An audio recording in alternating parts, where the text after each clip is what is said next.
வெஹிக்கிளை பார்த்துங்க. ஸோ இந்த வெஹிக்கிள் வந்து பார்த்தீங்கன்னா ஒரு ரேசிங் வெஹிக்கிள் மாதிரி அவெஞ்சரில் சும்மா வேறு லெவலான வண்டிங்க. இது latest model version. So 220 crush அப்படின்னு சொல்லுவாங்க. அந்த வண்டியோட லுக்கு அண்டு பர்ஃபார்மன்ஸ் எல்லாமே வேறு லெவலாக இருக்குங்க. அவெஞ்சர் இருக்கிறதுலே ரொம்ப ரொம்ப ஒரு பர்ஃபெக்டான வெஹிக்கிளுங்க. ஸோ இந்த வெஹிக்கிள் வந்து பார்த்தீங்கன்னா என்ன கம்ப்ளைண்ட் அப்படின்னு கேட்டிங்கன்னா, வீல் வந்து பார்த்தீங்கன்னா வாபிள் ஆகுது அப்படின்னு சொல்லிட்டு இந்த கஸ்டமர் வந்து பார்த்தீங்கன்னா நம்மக்கிட்ட ஒரு கம்ப்ளைண்ட் சொல்லியிருந்தார். சார் நீங்கள் வண்டி எடுத்துகிட்டு வாங்க, நான் பார்த்து சொல்கிறேன் சார் அப்படின்னு சொல்லியிருந்தேன். இப்போ வண்டியை பார்த்துங்க. இந்த வண்டி வந்து பார்த்தீங்கன்னா ரொம்ப ஒரு பர்ஃபெக்டாக இருக்குது. வண்டியோட கிலோமீட்டர்ஸ் பார்த்துக்கோங்க. வெறும் வந்து 12,567 கிலோமீட்டர் தான் அங்கே ஓடி இருக்குது. ஸோ இந்த வண்டியில் ஒரு மேஜர் கம்ப்ளைண்ட்டு அது என்னன்றதை உங்களுக்கு கண்டிப்பாக நான் எக்ஸ்பிளைன் பண்ணுறேன். இப்போ இது பார்க்குறதுக்கு வீல் பாருங்கள், சுற்றி பார்த்தா எல்லாம் க்ளீனாக இருக்குது. பட் கஸ்டமர் வாபிள் ஆகுதுன்னாரு. இங்கே பாருங்கள்,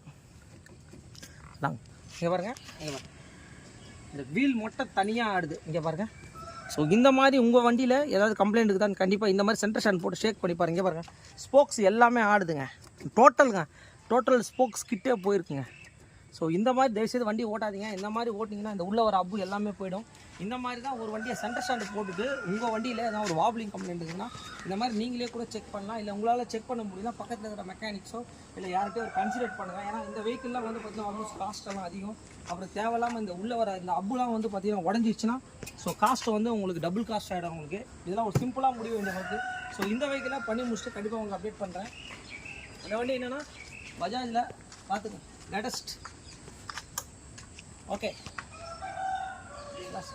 இந்த வெஹிக்கிள் என்ன பண்ணியிருக்கோம் அப்படின்னு கேட்டிங்கன்னா, நம்மக்கிட்ட வந்து பார்த்திங்கன்னா ஸ்போக்ஸ் எல்லாமே லூஸ் ஆகிடுச்சு. ஸோ வீல் வந்து பார்த்திங்கன்னா வாபிள் ஆகுது. அந்த வீடியோஸில் உங்களுக்கு நான் காமிச்சிருப்பேன். அதை என்ன பண்ணணும்னா கண்டிப்பாக வந்து ப்ராப்பராக ரெண்டுத்தையுமே கழட்டிட்டு நம்ம ட்ரூப் பண்ணுற மாதிரி இருக்கும். இப்போ என்ன பண்ணிங்கன்னா ஃப்ரண்ட் வீலு, அதுக்கப்புறம் வந்து பார்த்திங்கன்னா ஸோ பேக் வீலையும் நம்ம ரிமூவ் பண்ணிட்டோம். ஸோ என்னென்னா அதை பாருங்கள், வெஹிக்கிளை ரிமூவ் பண்ணிட்டு இப்போ என்ன பண்ண போகிறோம்னா வீல் ட்ரூப் பண்ண போகிறோம். ட்ரூப் பண்ணிவிட்டு என்ன ஏதுன்றதை கண்டிப்பாக இந்த வண்டியை வந்து பார்த்திங்கன்னா அப்டேட் பண்ணுறேன். பார்த்தீங்கனாலே தெரியும், வீல் ட்ரூப் பண்ணுறதுலாம் வந்து பார்த்திங்கன்னா உண்மையிலே வந்து ரொம்ப பெரிய விஷயங்க. இந்த வேலைக்கெல்லாம் வந்து பார்த்திங்கன்னா ரொம்ப வந்து ஆள் யாருமே கிடையாது. இதெல்லாம் வந்து அந்த காலத்தில் வந்து பண்ணுறவங்க மட்டும்தான் அதை பண்ணிகிட்ருக்காங்க.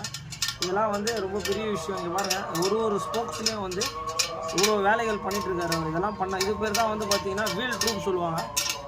இப்போ அலாய் வீல்லாம் வந்ததுக்கப்புறம் வந்து பார்த்தீங்கன்னா இந்த வேலைகள்லாம் வந்து ரொம்ப ஒரு கம்மியாயிடுச்சு. இந்த ஃபீல்டை விட்டு நிறைய பேர் போயிட்டாங்க. பட் அந்த காலத்தில் வந்து பண்ணுறவர் வந்து பார்த்தீங்கன்னா பண்ணிட்டு இருக்காரு. இங்கே பார்த்தீங்கன்னா எவ்வளோ வேலை இருக்குது பாருங்கள். வீல் ட்ரூப் இவ்வளோ வேலை இருக்குங்க வீல் ட்ரூப்புக்கு. இது வந்து பார்த்தீங்கன்னா பேக் வீல்.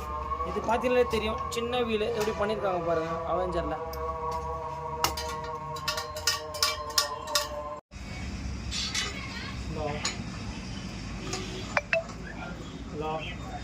ஸோ வீல் பெண்டுன்றது இப்படி தான் ப்ராசஸ் பண்ணுவாங்க. இங்கே பாருங்கள். ஸோ எல்லாம் சுற்றி பார்த்துட்டு எங்கெங்கே என்னென்ன பண்ணணுமோ ஸோ இது எல்லாமே நம்ம பண்ணணும். ஃபுல்லாக டயரு எல்லாமே ரிமூவ் பண்ணிவிட்டு அந்தந்த ஸ்போக்ஸை வந்து டைட் பண்ணுவாங்க பாருங்கள். ஸோ இதெல்லாம் வந்து பார்த்திங்கன்னா உண்மையிலே வந்து பெரிய ஒர்க்கு தாங்க. இது எல்லாம் ஈஸியாக சொல்லுவாங்க, பட் நாட் ஈஸி. ஸோ இந்த ஒர்க்கை தான் இப்போ நம்ம பண்ணிகிட்ருக்கோம். என்ன வண்டினா Avenger 250 new model vehicle. So அவெஞ்சரில் இந்த மாடலில் நிறைய கம்ப்ளைண்ட் இருக்குது.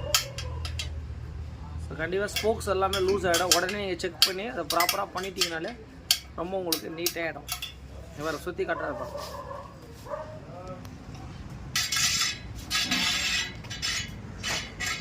வெஹிக்கிள் வந்து பார்த்திங்கன்னா நம்ம ஒர்க்கை வந்து நம்ம பண்ணி முடிச்சிட்டோம். ஸோ பார்க்கறதுக்கு ரொம்ப நீட்டாக இருக்குது. இப்போ வெஹிக்கிள் ஓட்டி பார்த்து என்ன எதுன்றது அப்டேட் பண்ணுறேன். இந்த மாதிரி எந்த வண்டியாக இருந்தாலும் கண்டிப்பாக எஸ்கே பைக்ஸை கான்டெக்ட் பண்ணுறேன். ஸோ இந்த வெஹிக்கிள் வந்து பார்த்திங்கன்னா நம்ம வந்து வீல் ட்ரூப் ரெண்டு வீலுமே கழட்டி ட்ரூப் பண்ணியாச்சு. ஸோ வெஹிக்கிள் வந்து பார்த்திங்கன்னா ரெடி. இப்போ வந்து பார்த்திங்கன்னா இந்த ஷேக்கு எதுவுமே கிடையாது. ஸோ நீட்டாக வந்து வீல் ட்ரூப் பண்ணியிருக்கோம். ஸோ இந்த மாதிரி வந்து கம்ப்ளீட்டடாக எந்த வண்டியாக இருந்தாலும் கண்டிப்பாக வந்து எஸ்கே பைக்ஸை கான்டெக்ட் பண்ணுங்கள். ஸோ இந்த மாதிரி ஒரு விஷயத்தையும் நம்ம எடுத்து வண்டியை வந்து நம்மக்கிட்ட கொடுத்து ஸோ நேற்று வெஹிக்கிள் வந்து ரிசீவ் பண்ணியிருந்தோம். ஸோ இன்றைக்கி வந்து பார்த்திங்கன்னா வெஹிக்கிள் ரெடி. மேக்ஸிமம் மினிமம் எவ்வளோ சீக்கிரம் எடுக்கிறோம், எவ்வளோ சீக்கிரம் கொடுக்குறோம், மெயினாக இந்த வீடியோ மூலிமா வந்து எவ்வளோ வேலை இருக்குதுன்னு சொல்லி உங்களுக்கு நம்ம தெரியப்படுத்துகிறோம். இந்த மாதிரி எந்த வண்டியாக இருந்தாலும் எஸ்கே கான்டெக்ட் பண்ணுங்கள். Okay, thank you.